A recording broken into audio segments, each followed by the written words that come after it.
Bonjour à tous et bienvenue à cette table ronde dont l'intitulé s'appelle « La tradition fait-elle obstacle au changement ?» Alors on n'est pas sur un sujet de philo, bien que ça aurait pu. On aurait pu poser ça aux étudiants du baccalauréat, mais non. Et on va quand même faire quelque chose, un exercice un peu de définition. Donc il y a deux mots dans la problématique. Il y a le mot changement et il y a le mot tradition. Alors d'abord, changement, ça, on n'a pas besoin de le définir, mais globalement, dire que c'est quelque chose qui est inévitable. Toute chose est dynamique, et donc du coup, qui dit un état dynamique dit quelque chose qui change. Et aujourd'hui, dans nos sociétés, et au vu des enjeux qu'on a, on l'a vu ce matin, le changement est quelque chose auquel on va avoir à faire face de nombreuses fois dans les prochaines années. Alors par contre, le mot qui a nécessité que j'ouvre le dictionnaire, c'était le mot tradition. Donc on a tradition, c'est une manière de penser, de faire ou d'agir qui est un héritage du passé. Manière de penser, de faire ou d'agir qui est un héritage du passé. Et à manière de penser, j'aimerais ajouter un système de croyances, mais c'est aussi une manière d'associer des idées. On n'associe pas tous les idées de la même manière. Donc l'avantage de la tradition, c'est que c'est quelque chose qui est stable, puisque ça appartient au passé. C'est quelque chose qu'on respecte, parce qu'on respecte nos origines, on respecte nos aïeux, et c'est quelque chose qui porte une idée finalement de confort. Donc quand on vient bousculer la tradition, on vient bousculer un petit peu notre confort, et on vient se bousculer un peu nous-mêmes, et du coup c'est pas forcément agréable. Alors passé ce moment un peu philo, on va passer aux choses un peu dures. Alors à l'IoT Valley, ce genre de sujet, on va le traiter de manière un peu pragmatique. Et l'idée, c'est qu'à la fin de cette table ronde, vous sortiez avec des éléments concrets pour mener le changement dans vos sociétés, dans votre vie perso, dans votre vie citoyenne, bref, dans toutes les entreprises de changement que vous entreprenez, et vous donner, si ce n'est des recettes, au moins des hypothèses que vous irez tester pour voir comment ça fonctionne. Alors notre méthode aujourd'hui, c'est 3 mots. On va d'abord poser le problème. On se rappelle de Bertrand ce matin, 55 minutes sur le problème, 5 minutes sur la solution. On va étudier des exemples, et ensuite on va formuler des hypothèses. Alors pour poser le problème, moi ce que je vous propose aujourd'hui, c'est une de ces particularités de la table ronde, c'est qu'on a beaucoup de chance, parce qu'on va tous voyager dans 3 univers extrêmement riches. On va voyager dans l'univers du cirque, on va voyager dans l'univers de l'Afrique ou des Afriques, on va voyager dans l'univers d'une entreprise qu'on connaît tous, mais finalement qu'on ne connaît pas vraiment, SNCF, et notamment sur la partie SNCF Réseau. Et pour ça, on a 3 invités, que je remercie infiniment d'être là. André-Joseph Bouglione, qui est héritier de Joseph Bouglione, fondateur des cirques Bouglione. André-Joseph, tu as aussi construit créé ton propre cirque en 1991. Et en 2018, tu fais un tremblement de terre dans le monde du cirque en sortant ce livre contre l'exploitation animale, et notamment contre l'exploitation animale dans les cirques. Donc si vous avez été au moins une fois dans votre vie au cirque, vous comprendrez que ça peut poser problème de se positionner contre l'exploitation animale. Donc on va parler de cette aventure que tu as menée, pas tout seul, et qui t'a emmené jusque-là aujourd'hui. Ensuite, Soro Solo, donc toi tu es né en Côte d'Ivoire, tu es chroniqueur radio et producteur radio en Côte d'Ivoire et en France à France Inter. Pour ceux qui connaissent Soro Solo, vous connaissez alors l'émission L'Afrique en solo, qui vient étudier, enfin tu la présenteras mieux que moi je pense, mais ça va parler des traditions africaines et notamment à travers la musique. Alors Soro Solo, tu es un témoin vivant, étant toi-même de Côte d'Ivoire, des transformations de l'Afrique, mais aussi un observateur éclairé, puisque tu as eu l'occasion de rencontrer énormément de personnes sur l'Afrique. Enfin, Jean-Jacques Thomas, qui est directeur de l'innovation chez SNCF Réseau. Et en gros, le métier de Jean-Jacques, c'est d'être au cœur de la transformation d'un réseau qui est au cœur de notre économie en France et au cœur de nos déplacements, de nos transports, des flux qui sont opérants dans notre pays. Et enfin, ces 3 invités seront accompagnés par moi, Jérémy Dahan, et j'ai rejoint l'IoT Valley il y a quelques années maintenant, avec comme objectif de créer une norme dans cet écosystème, créer une culture, en tout cas la développer, parce qu'une culture qui doit être au service de l'exécution, de l'efficience de nos startups. C'est quelque chose d'extrêmement important pour nous de pouvoir mettre en place la bonne culture pour arriver à nos objectifs. Aujourd'hui, concrètement, si vous voulez savoir en quoi consiste mon métier, je cherche 20 à 30 entrepreneurs qui vont monter les 10 prochaines startups qu'on va créer à l'IoT Valley. Et ça aussi, ça fait partie de la culture, de s'entourer des bonnes personnes pour les mettre dans le bon environnement. Alors, je commence avec André-Joseph. Et donc, on va revenir un petit peu dans le temps, sur ton expérience, sur ta vie, On va essayer de comprendre un peu l'histoire que tu as traversée. Et première question, c'est pourquoi, toi, André-Joseph, tu n'es pas un circassien comme les autres? C'est une très bonne question, merci de me la poser. Bonjour à tous. Alors pourquoi je ne suis pas un circassien comme les autres? Je pense que c'est un problème de naissance, peut-être, je ne sais pas, dès la naissance, on est différent, peut-être, j'en sais rien. Je sais que pourtant, pendant un certain temps, toute ma vie, pratiquement, j'ai essayé de me conformer, quelque part, à ce qu'on attendait de moi, à ce que je pensais être le bon chemin. Et le fait est que finalement, l'expérience... on peut agir dans la tradition, l'expérience au jour le jour, de tous les jours, quand on est surtout notamment avec des animaux sauvages en captivité, ce qui était mon cas avec Sandrine, mon épouse, eh bien, l'expérience au jour le jour avec ces animaux, la confrontation avec la vie, eh bien, ça aussi, c'est quelque chose qui petit à petit a changé ma perception, a changé mon regard sur mon passé, sur non seulement mon passé, mais aussi ce qu'on m'avait appris. Toute la culture qu'on m'avait enseignée dès la naissance, en fait. Et justement, à ce propos, depuis quand les animaux sont dans le cirque? Là, on parle d'une culture qui a quel âge? Alors, chez nous, c'est depuis le départ. Moi, je suis la 5e génération dans le milieu du cirque. Mais dans ma famille, ça fait 7 générations qu'on a des animaux. Mon premier ancêtre est passé en France, à la frontière italienne. Il avait deux femmes et un ours, en fait. Voilà, c'était sur le propriétaire, il était marqué propriétaire de 2 femmes et un ours. C'est assez bizarre, mais c'est comme ça. Voilà. Et en fait, on a toujours eu dans la famille des animaux, surtout des animaux dangereux, surtout des ours à cette époque-là, puis ensuite des fauves, des lions, des tigres, puis des éléphants. Ça a toujours été notre... Peut-être mes ancêtres étaient doués pour ça, je pense que c'est le cas, effectivement, parce qu'ils ont été reconnus ensuite par la profession pour ces qualités de dressage et de travail et d'entretien des animaux. Mais bon, le fait est qu'aujourd'hui, en réalité, le cirque, au-delà du travail avec les animaux, c'est surtout un spectacle qui est populaire, qui est un spectacle familial. Et petit à petit, on est devenu moins populaire, parce que le public, finalement, a une perception de la présentation des animaux et de leur captivité et de leur exhibition finalement, surtout des animaux qui sont en voie d'extinction. Ça pose moins le problème avec des chevaux qu'on peut par ailleurs, que tout le monde ici peut aller dans un centre équestre monter des chevaux, voyez. Mais avec les tigres, des lions, des éléphants, qui sont à l'état sauvage en voie d'extinction presque, là, la perception a changé. Et puis la nôtre en même temps, ça s'est passé de façon concomitante en fait, parce que comme je vous l'ai déjà expliqué, j'avais notamment un tigre qui est arrivé à un certain âge, vers 16-17 ans. Il a eu un problème de paralysie au niveau des membres inférieurs. Et un jour, voilà, on l'a découvert paralysé.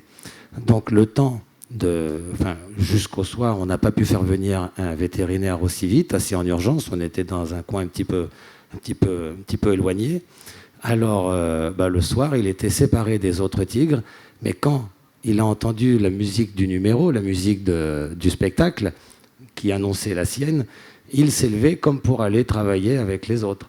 Mais nous, on l'avait séparé. On ne voulait pas qu'il retourne travailler, parce qu'il en était incapable physiquement. Et pourtant, il essayait. Il s'est traîné sur ses 2 jambes de devant pour y aller. Ça nous a bouleversés, Sandrine et moi. On s'est vu non seulement dans la position de personnes qui étaient des gardiens de prison, mais aussi on s'en voulait de ne pas s'être rendu compte que nous l'avions dénaturé dès le départ. Voilà. Et là, tout d'un coup, ça nous avait sauté aux yeux. Alors ce soir-là, j'ai travaillé avec les autres tigres, et pendant 10 minutes, j'avais les larmes aux yeux, j'étais bouleversé, j'ai eu beaucoup de mal. Parce que, en fait, Madras, qui était le tigre en question, me regardait et m'en voulait de ne pas le laisser aller travailler. Vous voyez, on lui avait tellement inculqué une illusion, une erreur, en fait. C'est qu'il n'avait rien à faire là au départ. C'était ça le problème. Et puis quand même, bon, avec notre patrimoine, notre culture du dressage, eh bien, on avait fait en sorte que sa captivité soit la moins désagréable possible pour lui, mais aussi pour nous, quelque part. Parce que lui donner des bonnes conditions, il ne faut pas être hypocrite, c'est aussi pour se donner bonne conscience. Et finalement, on s'est rendu compte que quoi qu'on fasse, augmenter le bien-être des animaux, c'est bien, mais quelque part, on ne fait que reculer le mal-être. Il était là aussi le problème. Voilà. Alors, du coup, il y a eu un communiqué de presse qui a été fait à un moment donné où tu annonces cette décision, ou en tout cas cette prise de parti contre les animaux. Et j'aimerais juste que tu nous racontes un peu qu'est-ce qui s'est passé dans vos vies juste après la publication de ce communiqué de presse. Alors, il s'est passé des choses incroyables. Alors, des personnes qui nous insultaient et nous calomniaient depuis des années, depuis toujours, vous savez qui c'est, les fondations, les associations animalistes, et bien tout d'un coup, ces gens-là m'appelaient pour me remercier, pour me dire que c'était bien ce que je faisais. Ça faisait plaisir. Et puis d'un autre côté, alors là, il y a eu du négatif, bien sûr, qui venait de ma famille, de mon métier, de mes amis, en réalité, parce qu'on connaît tout le monde, nous, dans le métier, et bien que tout le monde se soit retourné contre moi. Alors pourtant, comment dire, avant de communiquer publiquement sur ma position sur l'exploitation animale, pendant plusieurs années, j'en ai parlé aux trois quarts de mes confrères, presque à tous, pas tout à fait tous, ça serait exagéré, mais à un certain nombre, pratiquement. Eh bien, ils me disaient tous que j'avais raison, mais qu'il ne fallait pas le faire, ni le dire. C'était quand même assez curieux, et ils avaient peur que je le fasse, en fait. Et ça maintenant, je sais pourquoi, la peur de changer, la peur de plein de choses, et puis surtout la peur d'être mis un peu devant le fait accompli, d'avoir quelqu'un du métier qui dénonce en fait tous ces petits problèmes, en fait, des énormes problèmes en réalité. Alors ce que tu dis pas, c'est que la violence de ce qui t'est arrivé est extrême. C'est-à-dire que vous avez été emmené à déménager sous protection policière. Malgré le fait qu'ils étaient finalement d'accord avec moi, au moment où je l'ai fait savoir publiquement, là ça a été comme si ils avaient découvert tout d'un coup ce que je disais. Et que alors je me suis fait traiter de traître, de fossoyeur, enfin je ne sais quelle horreur. Moi je trouve ça un peu idiot, mais en même temps ça m'a motivé et ça nous a permis avec Sandrine aussi de prendre du recul. Parce qu'à un moment donné, ça a été les 2-3 premières semaines ont été tellement violentes que nous avions à l'époque un chapiteau avec lequel nous tournions autour de Paris avec un spectacle uniquement de magie. Il n'y avait pas d'animaux. Et au bout de 3 semaines, on a dû arrêter parce qu'on a eu peur pour les artistes, on a eu peur pour le public. On s'est dit, si jamais il y en a un qui met à exécution ces menaces, voilà, je n'ai pas envie de mettre les gens en danger avec ça. Donc on a arrêté. Et puis ça nous a permis de prendre du recul et de réfléchir aussi un petit peu à ce qu'on était en train de faire.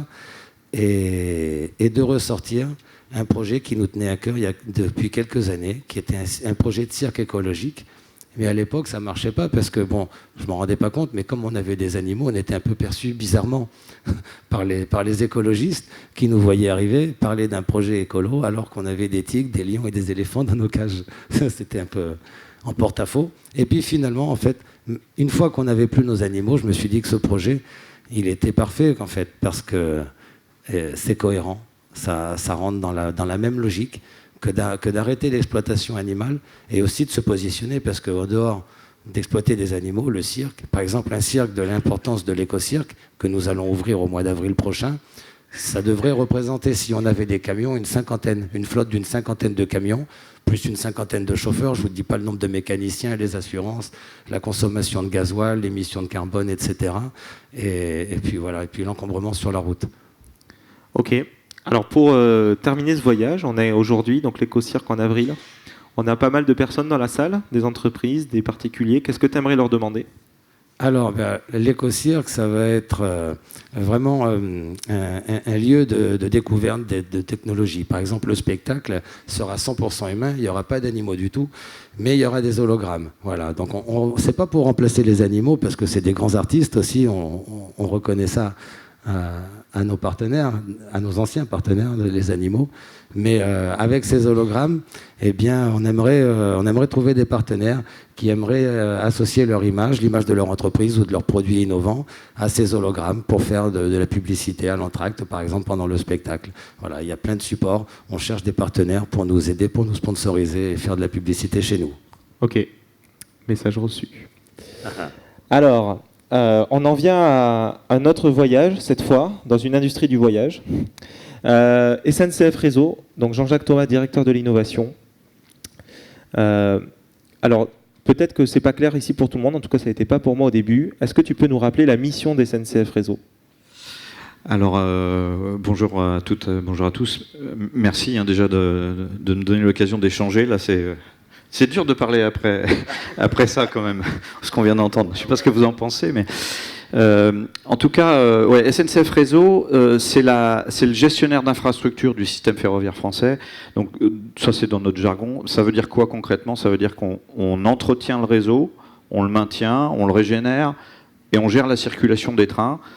Ça, c'est la partie industrielle. Et la partie commerciale, c'est qu'on vend la capacité de circulation à toutes les entreprises ferroviaires qui circulent sur le réseau. On vend cette capacité et des services additionnels, mais voilà, notre business, c'est de vendre de la capacité de circulation, mais pour pouvoir le vendre, on entretient et on développe le réseau. Peut-être pour illustrer les défis auxquels on est confronté très rapidement, aujourd'hui, on a 15 000 trains par jour sur ce réseau. Il y a une demande dans les zones denses qui explose. En Île-de-France, qui est la plus grosse zone dense, vous vous en doutez, l'Île-de-France, c'est 6% de croissance de la demande par an depuis plus de 10 ans, et ça ne va pas s'arrêter, sur un réseau qui est déjà saturé. Donc comment répondre à cette demande ? Sur le barreau central Paris-Lyon de la LGV, la ligne à grande vitesse, pardon, je jargonne encore. Sur la ligne à grande vitesse Paris-Lyon, sur le barreau central qui est commun à toutes les dessertes, on est à 13 trains par heure. On ne peut pas en mettre un de plus pour l'instant avec les standards de sécurité actuels et les technologies actuelles. Donc les standards de sécurité, on ne va pas les diminuer, mais les technologies, on va les faire évoluer pour aller vers 16, 17, 18 trains par heure, quoi. Et puis on a un réseau, si vous suivez un petit peu l'actualité sur ces sujets-là, si vous vous intéressez, c'est un réseau qui est obsolète. Pour une raison historique, il y a eu à peu près 25 ans de sous-entretien, de à peu près fin des années 70 jusqu'à début des années 2000. On a, pendant toute cette période-là, pour des raisons, ceux que ça intéresse, je pourrais développer, mais en tout cas l'effet, c'est on a grosso modo fait la moitié de ce qu'on aurait dû faire. Et donc on hérite aujourd'hui, nous, d'un réseau qui vieillit, et toujours, notamment à cause des exigences de sécurité, quand on n'a pas encore réussi à rattraper ce retard de maintenance, ben on ralentit les trains, ou alors il y a des pannes de signalisation, ou etc. etc. Et donc quand vous avez sur un quai un petit problème de desserte ou un train qui est en retard, de temps en temps c'est à cause de ça. Pas que, il arrive que ça soit à cause de vaches qui soient sur les voies ou des choses comme ça. Mais ça fait partie du défi. Et donc en fait, faire 25 ans de rattrapage de maintenance en mettant plus de trains, on ne va pas le faire avec les technologies et les méthodes d'avant, quoi. Donc quand on parle de changement, ça veut dire qu'on est à un moment où il faut absolument qu'on invente une autre façon de faire, en même temps qu'on est en train d'inventer une autre façon d'exploiter le réseau. Donc ce que tu veux dire par là, c'est que la technologie, ok, mais en fait le savoir-faire et le métier derrière, lui, change aussi. Ouais, complètement. Et alors par rapport au thème de ce soir, le mot tradition dans notre monde industriel, moi je fais le parallèle avec deux grands domaines. Il y a un domaine de savoir-faire des personnes, une compétence individuelle et collective qui est un peu partout dans l'entreprise et qui se traduit quelquefois dans ce qu'on appelle des référentiels. Alors le référentiel, c'est la règle métier qu'on doit appliquer pour garantir la meilleure pratique au moment où on l'a fait. Mais c'est ces référentiels qui aujourd'hui sont quelquefois le principal frein au changement. Puisque si on les applique, ça veut dire qu'on applique les méthodes. Un référentiel écrit au début des années 2000, c'est la capitalisation du savoir-faire des 10-20 années précédentes. Ceux qui écrivent les référentiels, en général, ils ont plutôt un peu de bouteille. Et donc, c'est plutôt la capitalisation d'une expérience et d'une pratique des années 80. Donc, aujourd'hui, c'est un socle essentiel. Si on n'a pas le référentiel, on ne sait pas faire notre métier. Et en même temps, si on veut réinventer notre métier, il faut bousculer ces référentiels. Donc, et moi j'ai une phrase qui m'a marqué, parce qu'il y a vraiment cette culture de sécurité qui est très très forte dans notre maison, c'est un intangible. Un jour je parlais de cette problématique avec un collègue qui m'a raconté l'anecdote suivante. En formation, parce que la maintenance du ferroviaire, on forme après le diplôme, donc les gens font une école interne, et en formation, il y en a qui entendent la phrase suivante: les référentiels ont été écrits avec le sang des victimes du ferroviaire. C'est ce que les formateurs disent aux jeunes embauchés il y a encore 10 ans. Donc vous voyez la pression qu'on met à nos collègues en leur disant surtout tu ne touches pas à ces référentiels, parce qu'il y a des vies en jeu. Donc c'est un défi énorme de dire on peut peut-être faire autrement quand même. Mais est-ce qu'il n'y a que des vies en jeu en fait? Est-ce qu'ils ne changent pas parce qu'ils pensent qu'on va faire plus de morts, ou ils ne changent pas parce qu'ils ont peur de changer? Non, il n'y a pas que des vies en jeu, justement. Le sujet, et c'est là, moi ça m'amène à un point. Bien sûr, cette sécurité fondamentale, personne ne peut être contre. On doit la sécurité à nos clients, donc évidemment, personne ne la remet en cause.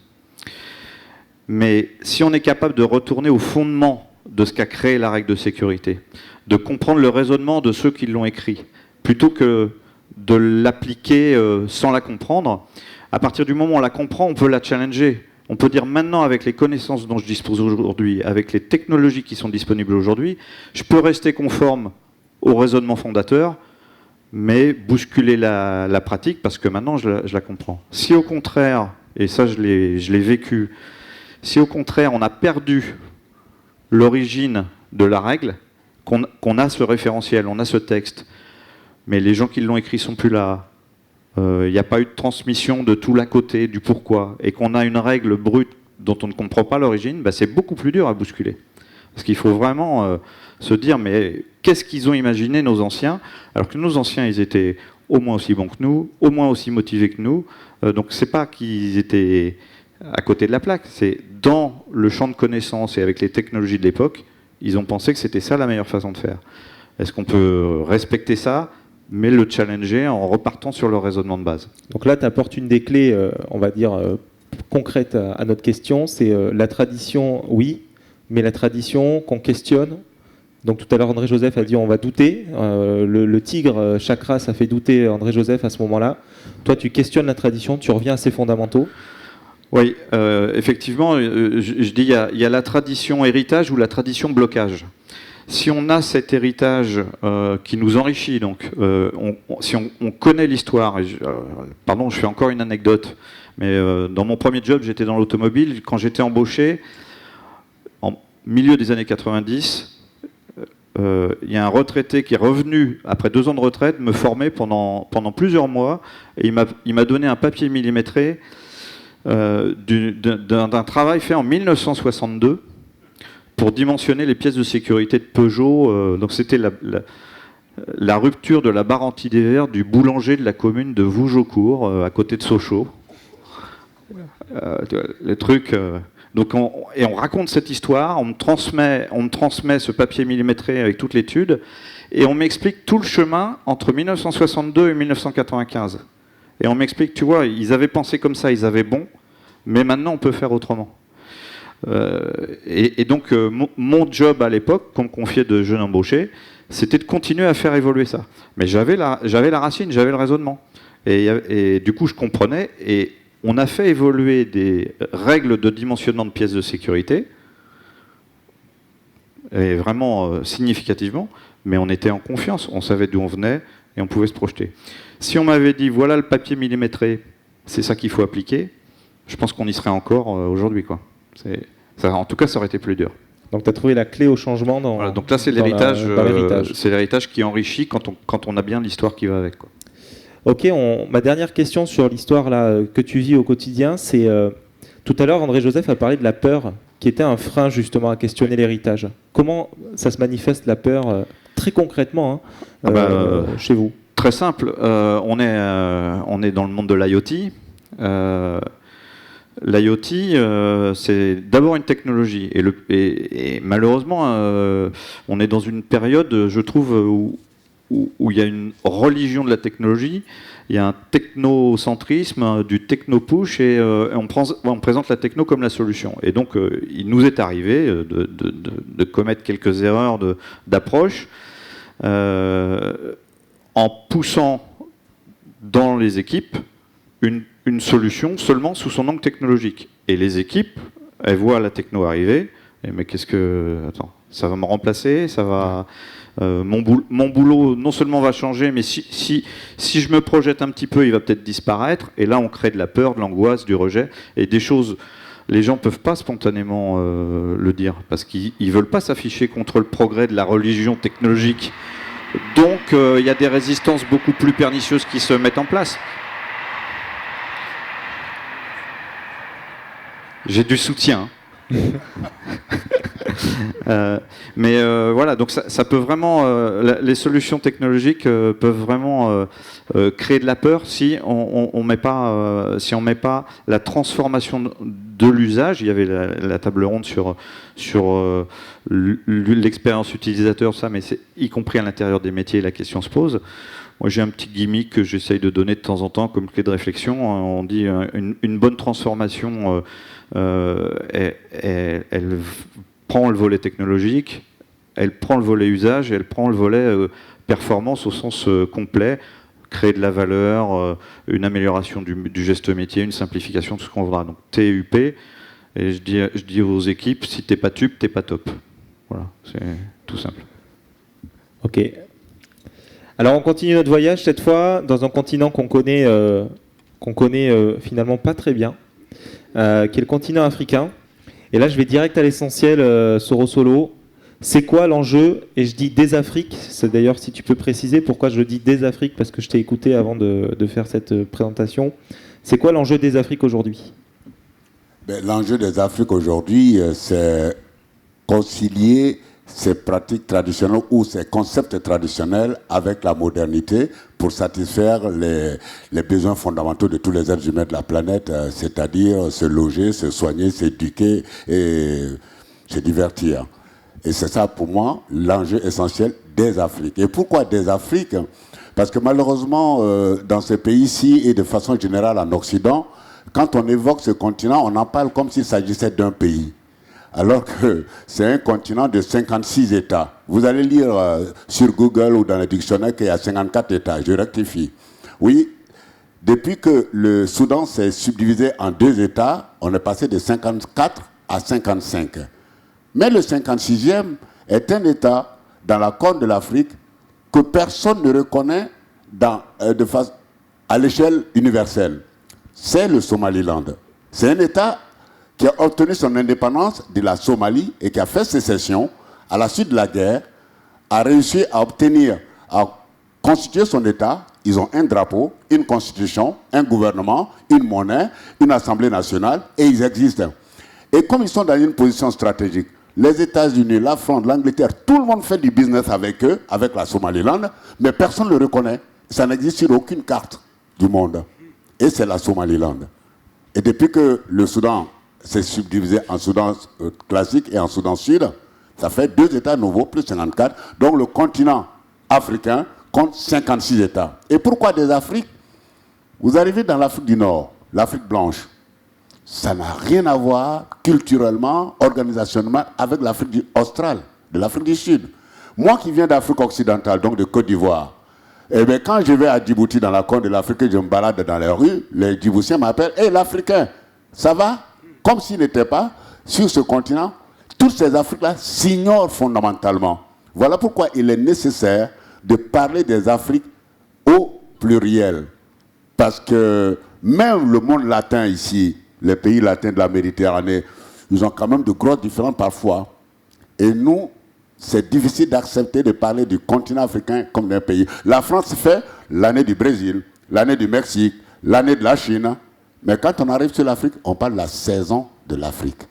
Là, la France fait des saisons des différents pays. Mais arrivé sur ce continent, où la France a quand même un siècle d'histoire commune de par la colonisation, à 17 colonies francophones, on a la langue en partage. Les grosses entreprises françaises, c'est sur ce continent qu'elles font le maximum de business. Suivez mon regard, Bolloré, Orange, Bouygues, etc., etc. Et malgré ça, il y a une méconnaissance totale de ce continent. Pour enchaîner sur le sujet que je voulais que je raconte, c'est ce qui nous a amené, mon ami et complice Vladimir Cagnolari et moi, en 2006, de proposer à la chaîne de service public qui est France Inter un programme de radio, un programme magazine qui permettrait de raconter ces Afriques-là dans leur diversité en utilisant la musique comme le support pour raconter. Ce n'était pas un programme pour raconter les musiques d'Afrique. C'est prendre les musiques parce que dans nos sociétés traditionnelles, qu'on soit au nord, au sud, à l'est ou au centre, toutes les musiques racontent hier, aujourd'hui, et il faut mettre une perspective sur demain. Voilà pourquoi nous avons appelé ça l'Afrique enchantée, pour pouvoir raconter cette Afrique-là qui est quand même méconnue, alors que nous qui avons été colonisés par la France, on a la prétention d'avoir une bonne connaissance de l'histoire de la France. Moi, j'ai été nourri avec les classiques comme Molière, Corneille, ma littérature c'était Baudelaire, Victor Hugo, etc., etc. Les maximes, je peux vous en sortir à souhait. Et que nous, quand on est en Afrique, on croit que la connaissance que nous avons de la France, la réciprocité est vérifiée. Que la France a la même connaissance de nos pays. Et quand on arrive ici, on dit, ah, vous venez de Côte d'Ivoire, vous parlez africain. Tu fais, oui, je parle africain comme vous parlez européen. Ah, mais non, mais c'est pas la même chose. Eh bien, pourquoi? Parce que l'Europe, c'est un continent. Et l'Afrique, c'est quoi? C'est un continent, monsieur. Et il y a des pays qui font 3 fois la France, notamment l'Égypte ou le Soudan.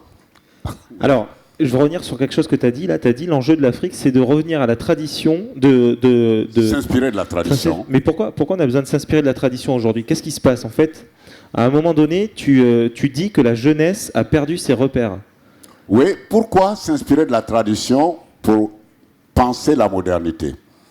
Moi, je suis fils de paysan et j'ai vu les pratiques agricoles, de la production agricole de mes parents paysans. Et à l'époque, dans mon village, les paysans n'avaient pas beaucoup d'argent, ils n'avaient pas assez d'argent pour acheter des engrais chimiques. Et ils avaient l'engrais composté. Et aujourd'hui, je suis en France, on parle d'agriculture bio, et on revient à l'engrais composté. J'ai dit, mais c'est ce que mes parents faisaient il y a 50 ans. Et vous êtes venu nous dire, non, mais ça ne permet pas une production suffisante pour nourrir les gens, il faut utiliser l'engrais chimique. On a vu les dégâts collatéraux posés aujourd'hui par l'engrais chimique. Et donc, je me suis dit, si on s'inspire de cette tradition de la production agricole, elle peut nourrir la production moderne agricole aujourd'hui. Un dernier exemple. La modernité est arrivée chez nous, on nous a dit, oui, les cases construites en banco, la durée de vie d'une case en banco, c'est 30 ans. Il faut raser ça pour construire des maisons modernes. Eh bien, les maisons modernes, c'était du ciment, donc des parpaings en ciment, avec une toiture pour nous vendre un bien de consommation fabriqué par les anciennes colonies, qui est la tôle. On est quand même dans des pays où il fait toute l'année 35 degrés. Et quand vous avez un toit en tôle, 35 degrés qui chauffent dessus, à l'intérieur de la maison, vous avez 60 degrés. Alors que dans l'architecture traditionnelle, on en avait le toit de chaume. Non seulement il est biodégradable, et ça pousse naturellement dans la nature, c'est gratuit. On n'a pas besoin de nourrir une entreprise pour acheter la paille. On va faucher la paille, on court son toit. Si cette architecture de la modernité s'était inspirée de la tradition architecturale, eh bien, on aurait construit des cases plus viables, mais avec un toit de chaume qui s'adapte au climat de 35 degrés. Les exemples sont multiples et variés, mais je ne citerai que ces 2 exemples pour dire comment la tradition, même si c'est vrai, je l'admets, je le reconnais, qu'il y a bien des aspects où la tradition a été un frein à la modernité. Mais frein pourquoi? Parce que c'est la peur de perdre le pouvoir. Parce que le savoir, c'est le pouvoir. Et quand l'école moderne est arrivée dans mon pays, excusez-moi si à un moment donné je dis l'école du blanc, ce n'est pas par racisme, mais c'était le nom d'usage de cette école-là. Quand cette école est arrivée avec l'enseignement moderne, ben le maître initiateur du village, il s'est vu ravir son pouvoir d'instructeur des enfants. Vous croyez qu'il va laisser faire quelqu'un qui vient pour lui faucher? Si quelqu'un vient pour vous faucher votre boulot, qu'est-ce que vous faites? Mais vous le butez à la première seconde. Voilà pourquoi, parfois, la tradition est un frein à la modernité, mais il suffit de s'asseoir et de réfléchir ensemble comment la modernité peut être complémentaire de la tradition pour faire évoluer notre condition humaine. Ok. Et avant d'enchaîner, il y a une chose. Alors j'aimerais bien qu'on soit bref parce qu'on n'a plus trop le temps là-dessus, mais quand même c'était intéressant. C'est que tu dis que la tradition s'étend comme une tache d'huile en Afrique aujourd'hui, comme si elle revenait au galop après une modernité qui lui a été donnée.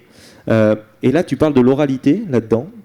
Oui, parce que on vient d'une société, même si c'est vrai, toutes les sociétés africaines n'étaient pas à 100% orales. On connaît l'Égypte ancienne qui avait l'écriture, on connaît qu'on appelle l'Éthiopie qui avait également l'écriture, on connaît les royaumes Peul du centre du Cameroun qui avaient l'écriture. Mais l'essentiel des populations sur le continent africain sont de culture orale. Et la technique de l'oralité permettait de cultiver énormément la mémoire. Aujourd'hui, si je cherche un mot, je n'ai même plus le temps d'aller le chercher dans le dictionnaire, je clique sur Google, définition de, je le trouve. Et le jour où je suis dans une campagne où il n'y a pas d'électricité, où il n'y a pas le réseau pour avoir Google, et que je veux me souvenir d'un mot, ben on a perdu la culture de la mémoire. Je n'ai plus l'outil pour trouver ce mot-là comment on appelle, dans ma mémoire. Et pour moi, cette culture de l'oralité qui développe la mémoire, aujourd'hui, sur le terrain africain, on se rend compte qu'il y a nécessité de reconstruire, de redévelopper cette culture de la mémoire, et ça se manifeste à travers le conte.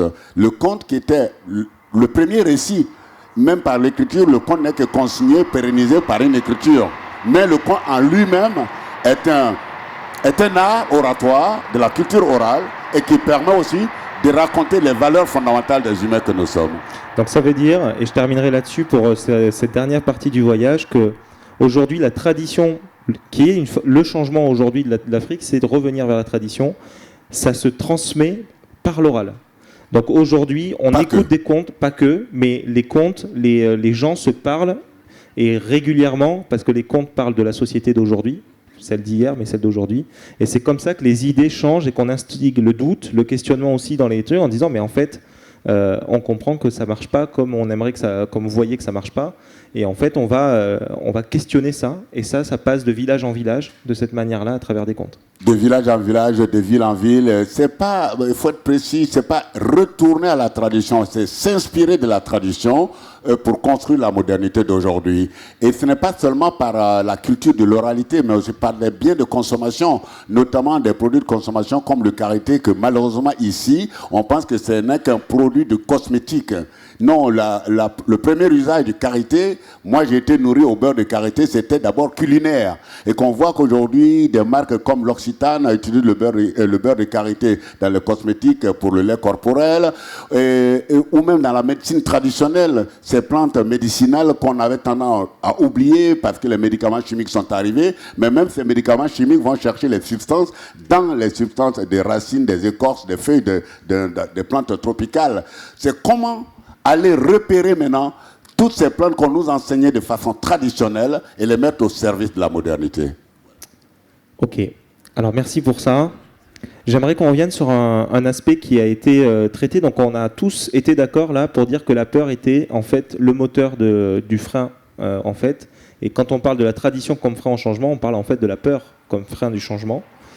Et du coup, qu'est-ce qu'on crée pour que ce frein s'écarte ? Et là, j'aimerais qu'on ait des réponses un peu concrètes, notamment Jean-Jacques Thomas et André Joseph. Qu'est-ce que vous faites, vous, dans vos structures pour évacuer cette chose? Vous créez quoi? Vous créez du rêve? Vous créez des opportunités? Qu'est-ce que vous faites?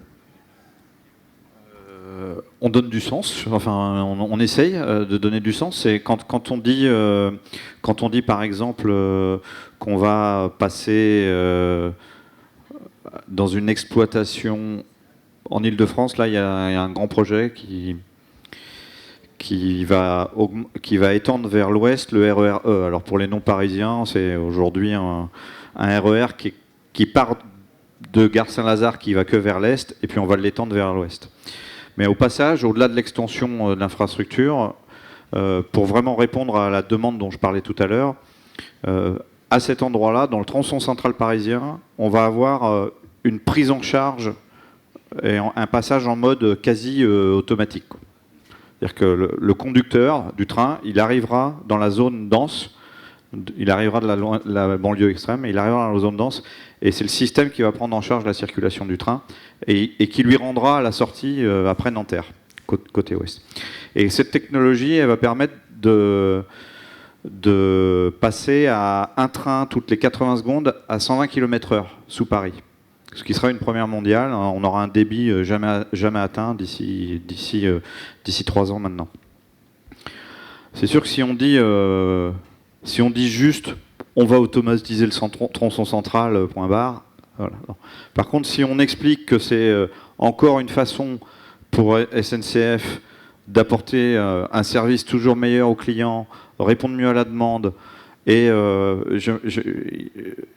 peut remonter dans les étages jusqu'à la raison d'être de la boîte. Et alors ça, il y a eu un gros travail à SNCF, et il y a un peu plus d'1 an maintenant, il y a une raison d'être qui a été donnée.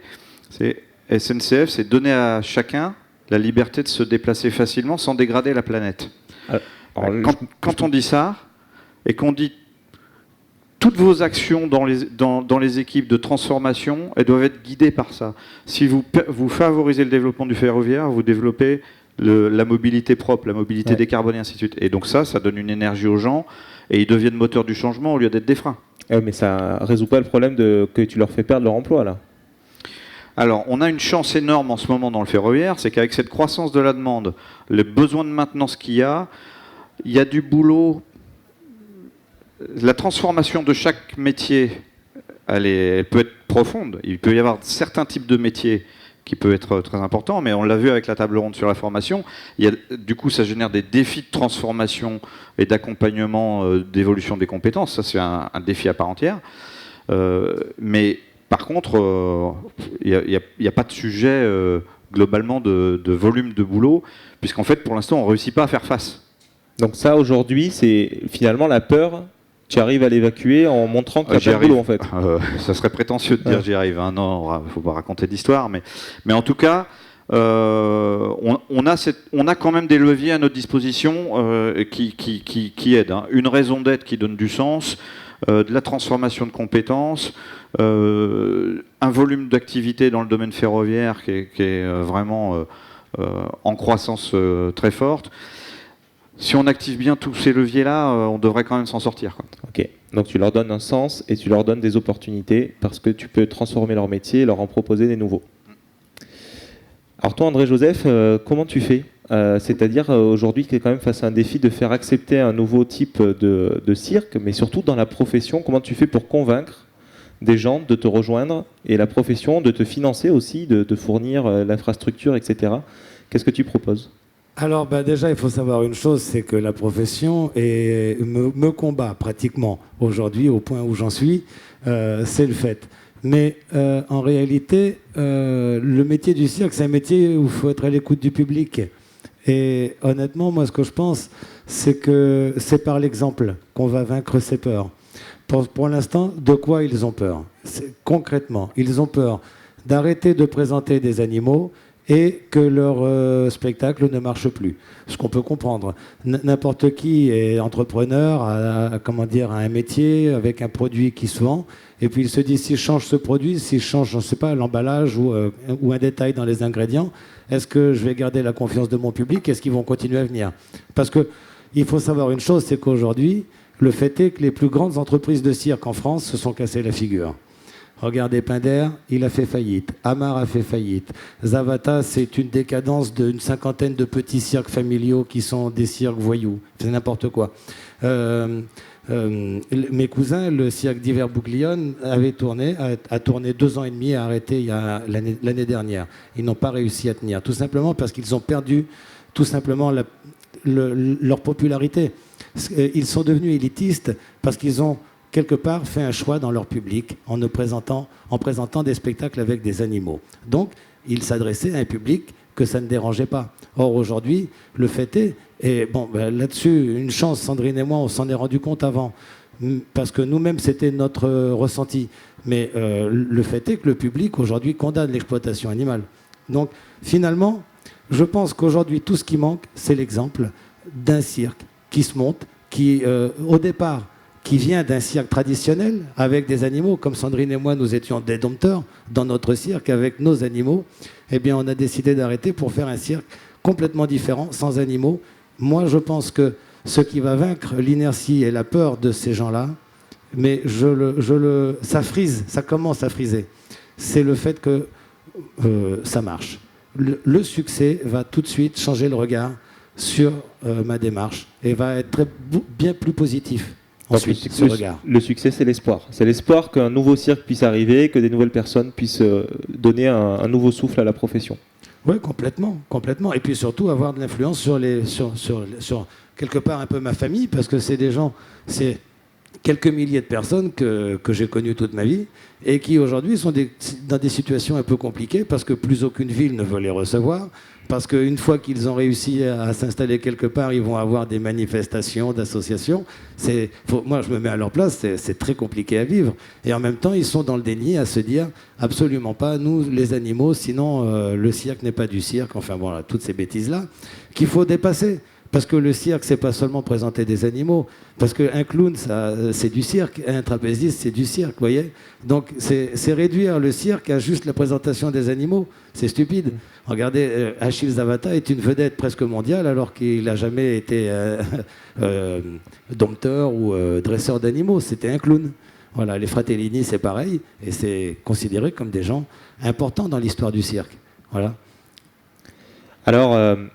on arrive à la fin de notre temps et du coup, moi j'ai quand même, mon objectif c'était de comprendre et d'apprendre un petit peu ce qui pourrait accélérer le changement, réduire les résistances et notamment les résistances liées à la tradition. Alors j'aimerais, si vous êtes d'accord, qu'on revienne sur certains éléments qu'on a vus tous ensemble et que moi j'ai pu comprendre aujourd'hui à travers tout ça. Donc la première chose et l'élément, on va dire, le plus fort qu'on apprend, c'est qu'on va...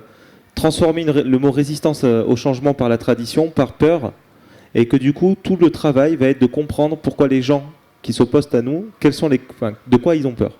Une fois qu'on a compris de quoi ils ont peur, en général, c'est quelque chose qui est très propre, de changer ou de perdre son travail, de perdre de l'argent ou de devoir perdre son identité. C'est de leur proposer quelque chose qui leur donne envie de changer, donc donner du sens, c'est ce que disait Jean-Jacques. C'est aussi de te donner des opportunités concrètes pour qu'ils puissent avancer. Donc c'est ce que tu fais, André-Joseph, en disant, par l'exemple, je vais donner des opportunités à des gens de créer un cirque nouveau que les gens vont venir voir et que les mairies vont accepter dans leur ville. Et c'est en créant des nouveaux métiers comme tu le fais. C'est aussi à travers l'exemple que tu donnes sur Rossolo, c'est d'arriver à se dire, mais quand on a perdu nos repères, quand on voit qu'on est dans une situation difficile, c'est réinterpréter, de revenir aux traditions qu'on avait pour construire la modernité, s'en inspirer. Et revenir au fondement, et ça c'est aussi un autre des enseignements qu'on a aujourd'hui, c'est que quand on a une tradition, il faut la relire avec les fondements de qu'est-ce que ça voulait dire au départ et pourquoi on avait fait ces choix-là.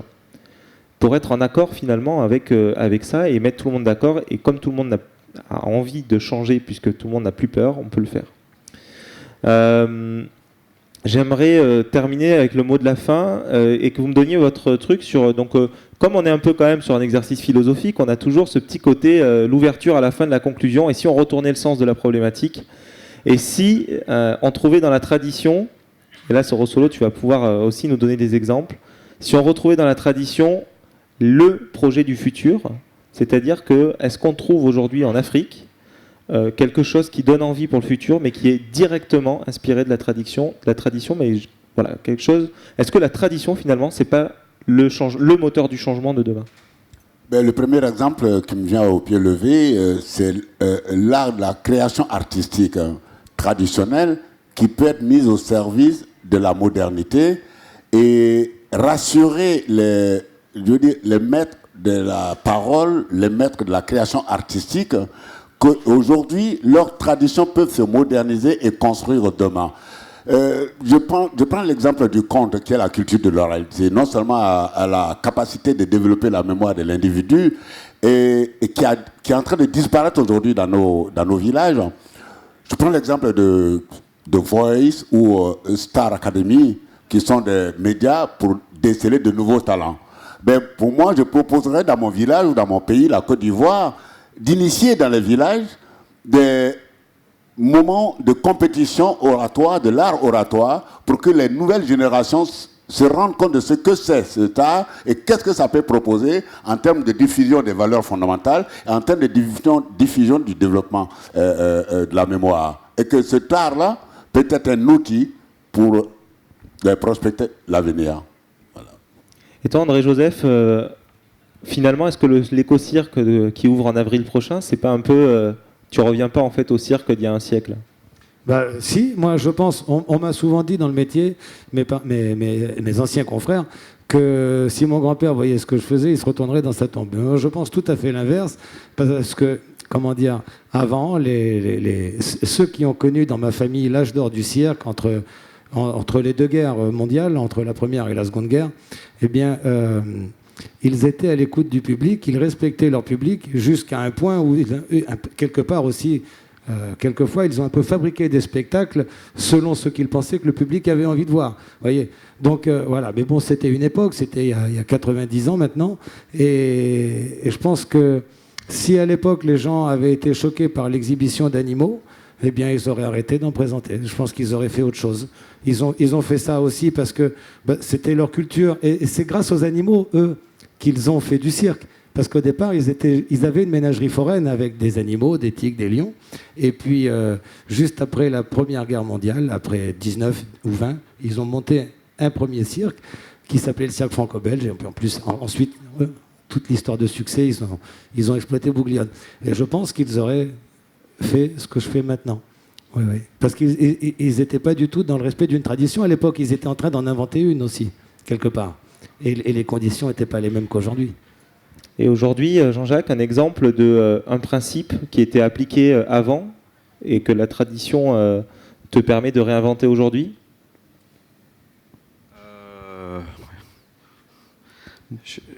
J'entendais des drones là tout à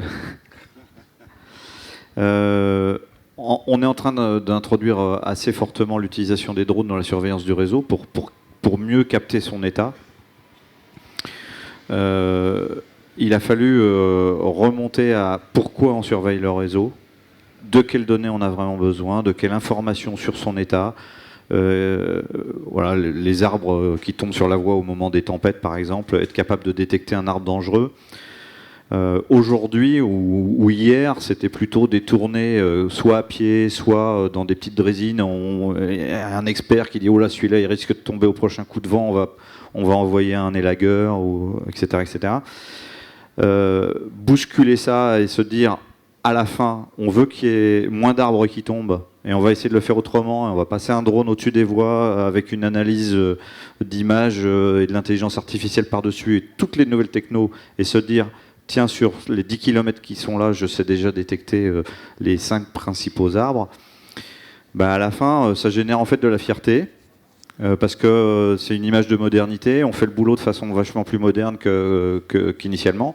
Mais c'est vrai que la première fois qu'on amène un drone aux équipes qui cheminaient, c'est ça les cheminots, qui cheminaient le long des voies pour surveiller, il y a un accueil contrasté, hétérogène, selon l'appétence ou pas pour ces sujets-là, mais on y arrive petit à petit en remontant à cette intention première qui est de faire en sorte que les trains roulent, quoi.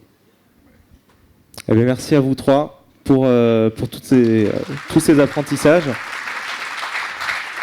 Merci à vous tous d'avoir écouté. J'espère que vous avez voyagé comme moi j'ai voyagé quand j'ai préparé cette table.